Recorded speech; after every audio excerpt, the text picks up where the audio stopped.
नमस्कार, मैं कुमारी श्रेया।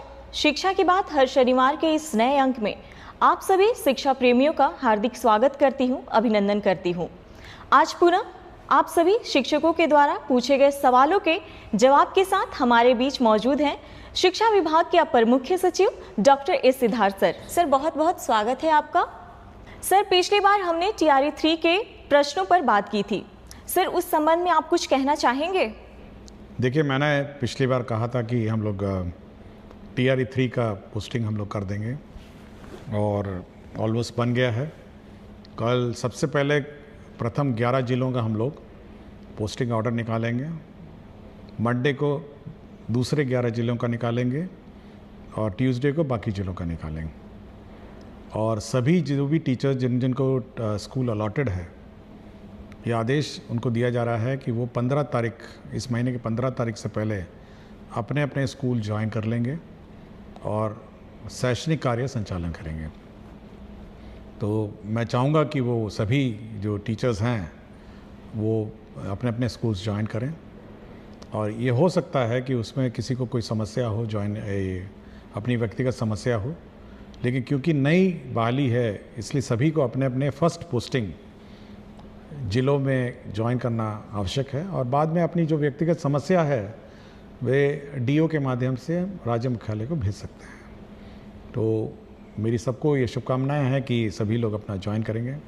साथ ही साथ नेक्स्ट वीक हम लोग TRE 1 और TRE 2 के महिलाओं का स्थानांतरण जो दूरी के आधार पर है उसको टेकअप करेंगे। आपको ज्ञात होगा कि हम लोगों ने पिछले सप्ताह तक जितने भी विशेष समस्याएं हैं, बीमारी है, विकलांगता है, पति पत्नी है और उसके छूटे हुए मामले भी हम लोगों ने टेकअप कर लिए हैं।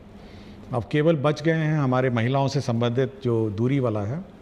तो TRE 1 और TRE 2 के भी हम लोग अगला सप्ताह टेकअप करेंगे और सभी को अपने अपने जो लॉगिन ID है ई-शिक्षा कोर्स, उसमें जानकारी प्राप्त हो जाएगी। इसलिए इधर उधर जानकारी के लिए आप लोग भटके नहीं।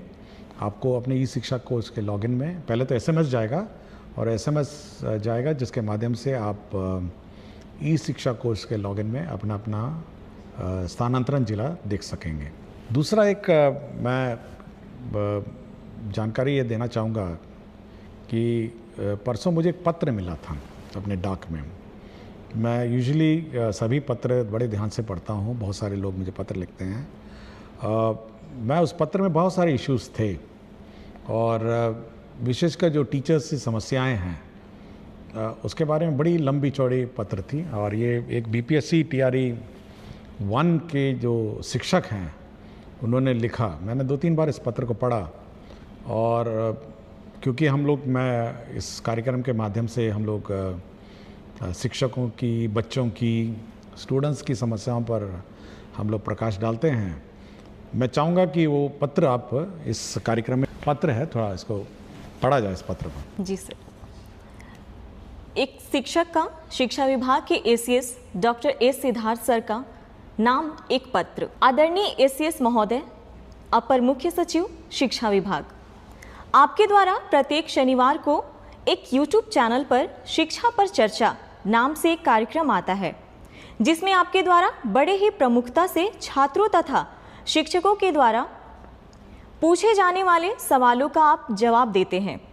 मैंने भी कई दफ़े उसी चैनल पर कमेंट्स में जाकर अपने प्रश्न लिखे जिसे मैं विभाग के जिले स्तर पर एक व्यापक कमी के स्तर पर देखता हूं, जिस पर मैं आपका ध्यान इस पत्र के माध्यम से आकृष्ट करना चाहता हूं क्योंकि मेरे वे प्रश्न आज तक उस चैनल पर नहीं पूछे गए हैं। मान्यवर, आपने शिक्षा विभाग में टेक्नोलॉजी का प्रयोग कर खासकर ई-शिक्षा कोर्स जैसे ऐप लाकर एक क्रांतिकारी कदम उठाया है जिसे इतिहास आपके इस अनोखे नवाचार के लिए सदैव याद रखेगा। किंतु इन सबके बावजूद कुछ ऐसी कड़ियां हैं जिन पर शायद आपकी नज़र नहीं गई हैं। मैं इस पत्र के माध्यम से कुछ निम्नवत बिंदुओं के माध्यम से शिक्षकों, जिसे आप सदैव से भविष्य निर्माता जैसे शब्दों से सुशोभित करते आए हैं, के मन की वेदना को कहता हूं। हमने आपकी सदैव सुनी है, अब सुनने तथा इसके समाधान की बारी आपकी है। महाशय, आपने कुछ कर्तव्यहीन शिक्षकों को विद्यालय से बाहर रहने की गुप्त सूचना पर आपने उन पर उनके नैतिक दायित्वों का पालन सुनिश्चित करने हेतु हाजिरी दर्ज करने हेतु ई शिक्षा कोश जैसे ऐप लाएं। आपके इस क्रांतिकारी निर्णय ने वास्तविक तौर शिक्षकों की पहुंच को विद्यालय से सुनिश्चित किया। इसके साथ ही साथ इस ऐप ने शिक्षकों का समय पर विद्यालय आना तथा समय के बाद विद्यालय से जाना सुनिश्चित किया। किंतु विभाग द्वारा जिलों को समय से शिक्षकों के वेतन तथा एरियर के भुगतान हेतु राशि भेजने के बावजूद शिक्षकों के वेतन का भुगतान समय से क्यों नहीं? शिक्षकों को समय से वेतन का भुगतान हुआ कि नहीं, इसकी निगरानी ई शिक्षा कोष ऐप से क्यों नहीं? विभागीय आदेश के बावजूद शिक्षकों के वेतन तथा बकाया राशि का भुगतान नहीं होने पर डीईओ तथा डीपीओ स्थापना का निलंबन क्यों नहीं? महाशय, आपने ई शिक्षा कोष ऐप को इतना व्यापक रूप प्रदान किया है कि जिसमें छात्र, शिक्षक तथा विद्यालय तीनों का समस्त डाटा संग्रहित है, जो शिक्षा के क्षेत्र में आपके इस क्रांतिकारी परिवर्तन का अद्वितीय पहल है। किंतु जो शिक्षक साथी मेडिकल लीव या अर्न लीव या किसी अन्य लीव जैसे मातृत्व अवकाश पर जाते हैं तो उन्हें भौतिक आवेदन डीईओ या डीपीओ कार्यालय में जाकर देना होता है।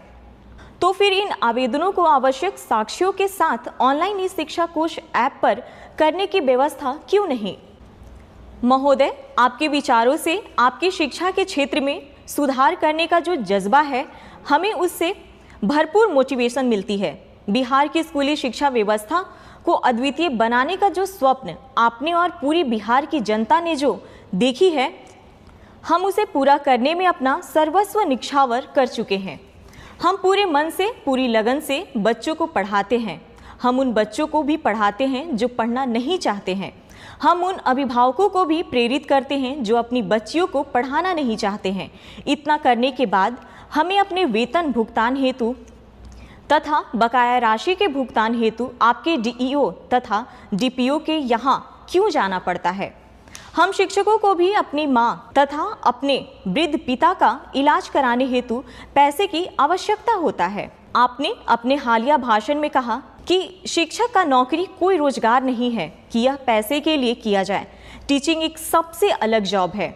आपके इस कथन ने मुझे व्यक्तिगत रूप से एक अलग दर्जे पर अपने शिक्षण कार्य हेतु उत्साहित किया। हम अपनी मजदूरी मांगना भूल भी जाएं, मगर हमारा आत्मसम्मान नहीं। आप शिक्षा विभाग के एसीएस होकर हम तमाम शिक्षकों को इतना मान सम्मान देते हैं। आप सभी शिक्षकों को आप कहकर संबोधित करते हैं, किंतु दुर्भाग्यवश आपके डीईओ, डीपीओ तथा उनके कार्यालय के लिपिक, परिचारी सभी लोग हमें अपमानित करते हैं। हमें तुम कहकर, कभी अरे कहकर बोला जाता है। हमें घंटों कार्यालय के बाहर इंतजार कराया जाता है। मान्यवर, आपके डीईओ तथा डीपीओ के दुर्व्यवहार के सामने आपका सारा मोटिवेशन समाप्त हो जाता है। उस पल हमें ऐसा लगता है जैसे शिक्षक बनना हमारे लिए गुनाह हो गया है। महाशय, हम शिक्षक अधिकांशतः आपके डीईओ तथा डीपीओ के कार्यालय में जाते क्यों हैं? अर्न लीव के लिए, मेडिकल लीव के लिए, मातृत्व अवकाश के लिए, वेतन भुगतान या बकाया राशि भुगतान के लिए। हम कार्यालय उपरोक्त कार्यों हेतु जाते हैं, तभी हमसे चढ़ावा मांगा जाता है, हमें अपमानित किया जाता है। अगर आप उपरोक्त कार्य हेतु ई शिक्षा कोष ऐप पर भी व्यवस्था कर दे तो कुछ हद तक हम शिक्षकों की मन की वेदना को आप दूर कर सकेंगे। महाशय, जब आप आपके डीईओ, डीपीओ महीने के 1 तारीख को अपनी मजदूरी ले लेते हैं, तो आप हम शिक्षकों की मजदूरी देने में 1 से 2 महीने का विलंब क्यों? एक अभिभावक अपने बच्चों का वेतन दिए बिना अपना वेतन कैसे पा सकता है? यह नैतिक रूप से बिल्कुल गलत है। आप भली भांति जानते हैं सर कि भूखे पेट मोटिवेशन भी काम नहीं आता है। आप और आपके डीईओ भाषण इसलिए दे देते हैं कि आपको कभी भी वेतन के लिए आपके अधिकार के कार्यालय का चक्कर नहीं लगाने पड़ते हैं।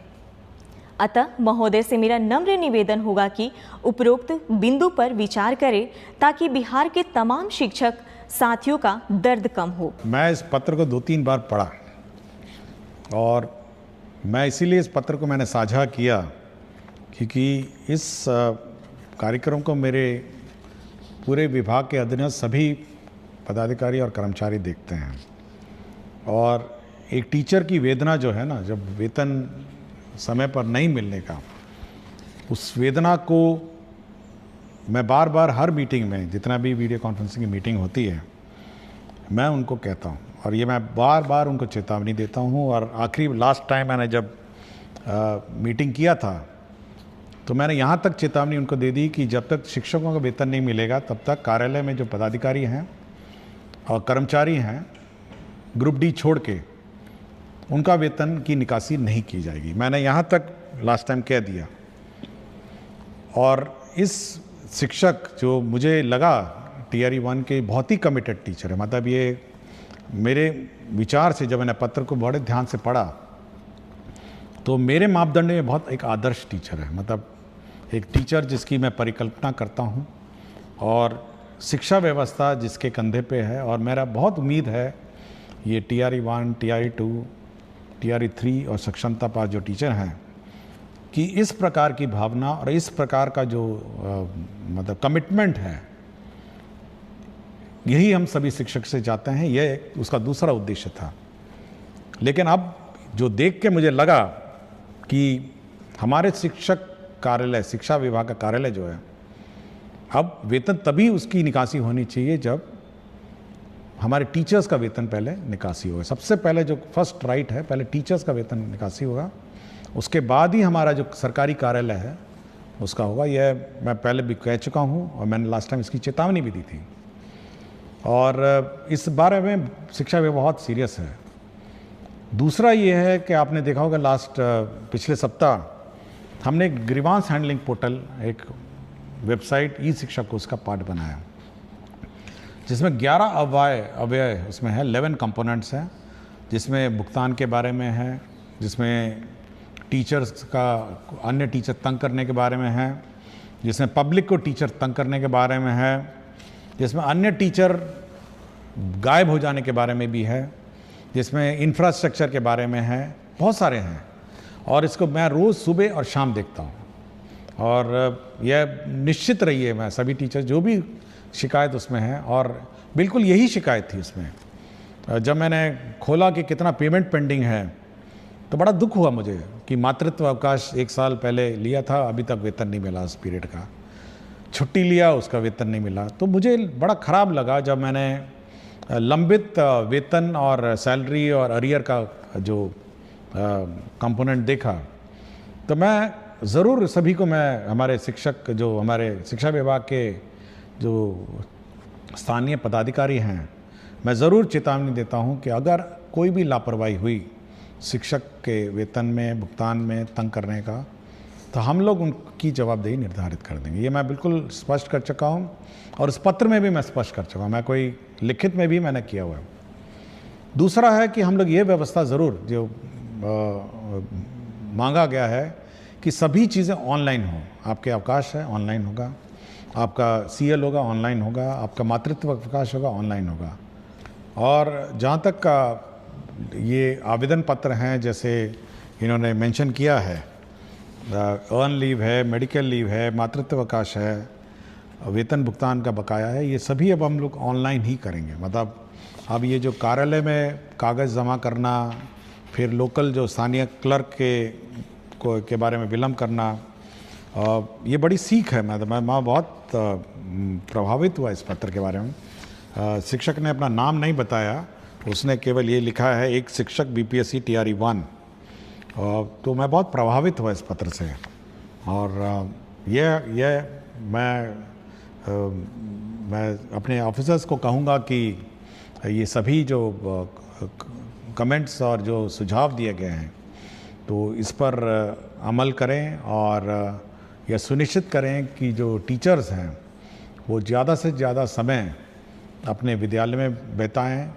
और साथ ही साथ इस बार आपको याद होगा कि हम लोगों ने मध्याह्न भोजन में भी हम लोगों ने प्रधान अध्यापक को अलग करने का निर्णय लेते हुए लोगों ने पायलट प्रोजेक्ट मध्याह्न भोजन का चालू किया है। देखिए, हम लोगों का ये उद्देश्य रहा है कि जो प्रधान अध्यापक हैं उनका जो मूल कार्य है उनका मूल कार्य स्कूल में क्या संचालन हो रहा है, टीचर्स आए हैं नहीं आए हैं, कोर्स जो है, जो सिलेबस है वो समय पे पढ़ाया जा रहा है नहीं जा रहा है, यह देखना है। साथ ही साथ बच्चों को किताबें मिल गई हैं, आपके जो रिपेयर्स हैं, छोटे मोटे रिपेयर्स हैं, नल है, बिजली का कनेक्शंस हैं, ये सब है, बहुत सारे बिल्स का भुगतान है। साथ ही साथ बच्चे स्कूल में आ रहे हैं नहीं आ रहे हैं, स्थानीय स्तर पर पंचायतों से जीविका और सभी जो भी स्थानीय जनप्रतिनिधि हैं उनके साथ बैठक करना और एक स्कूल का समन्वय समाज के साथ जोड़ना, तो ये सभी काम बहुत बड़ा काम है ये सब। और यह देखा गया है और ये मेरा जो इंस्पेक्शन और फीडबैक से मिला है कि जो समय मिड डे मील में लगा उससे जो शैक्षणिक कार्य है ये प्रभावित हो गया है। और हम चाहेंगे कि जो प्रधान अध्यापक, जो टीम लीडर है, इसमें कोई जूनियर सीनियर की बात नहीं है, लेकिन एक डेजिग्नेटेड टीम लीडर के रूप में वो काम करे, एक टीम बिल्डिंग करे और साथ ही साथ जो सरकार का निर्देश है कि कैसे पढ़ाना है, स्कूल में गुणवत्तापूर्ण शिक्षा है, इसको सुनिश्चित करना है। अब जैसे हम देख रहे थे पिछले सप्ताह ही बात है, अब एक टीचर का आपने देखा होगा कि एक ही फ़ोटो पे 10 दिन अटेंडेंस लगा दिया। तो यह भी काम प्रधान अध्यापक का है कि जब वो टीचर आ नहीं रहा है और उसका अटेंडेंस लग रहा है तो ये चेक करके ये पता करना कि भाई अटेंडेंस लग कैसे रहा है। तो ये फर्जीवाड़ा जो अटेंडेंस का हुआ पिछले सप्ताह, जो एक मामला प्रकाश में आया, ये सब पर निगरानी रखना भी प्रधान अध्यापक का है। तो ऐसे टीम लीडर जो प्रधान अध्यापक का है, उसका काम है कि स्कूल का संचालन सरकार के नियमानुसार चले और बच्चों की गुणवत्तापूर्ण शिक्षा उनको उपलब्ध हो। और साथ ही साथ समाज में पेरेंट्स हैं, पीटीए मीटिंग है, बहुत काम है, इतना सारा काम उसको है, अगर मैं गिनवाने लग जाऊं तो 1 घंटा और लग जाएगा। तो बहुत सारा काम है जो प्रधान अध्यापक के जिम्मे हैं। कोर्स समय पर हो, परीक्षाएं समय पर हो, मंडे टेस्ट समय पर हो, वीकली टेस्ट समय पे हो, तो बहुत सारी चीज़ें हैं। होमवर्क टीचर्स दे रहे हैं, क्लास में वर्कबुक करेक्ट हो रहा है। तो ये सारा जो ये कार्यक्रम है ये प्रधान अध्यापक के जिम्मे है। और मैं जिसने भी इतना लंबा पत्र बड़े हाथ से लिखा हुआ था, तो बहुत सुंदर हैंड राइटिंग थी। मैं हैंड राइटिंग देख के मैं एक बार रुका कि इतनी सुंदर लिखाई है, उसको देख के मैं बहुत ही प्रसन्न हुआ और मैं बैठ के मैंने इसको 3-4 बार पढ़ा। तो मैं आज इसीलिए मैंने आज इस कार्यक्रम को रखा कि आज एक बार इस पत्र के बारे में मैं सभी से चर्चा करूंगा। और एक संवाद हम लोग शिक्षा में टीचर से संवाद स्थापित करना चाहते हैं, बच्चों से स्थापित करना चाहते हैं, अभिभावकों से करना चाहते हैं।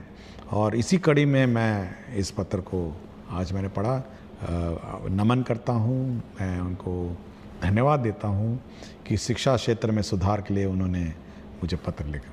बहुत बहुत धन्यवाद सर। अगले सप्ताह पुनः आपसे मुलाकात होगी। धन्यवाद।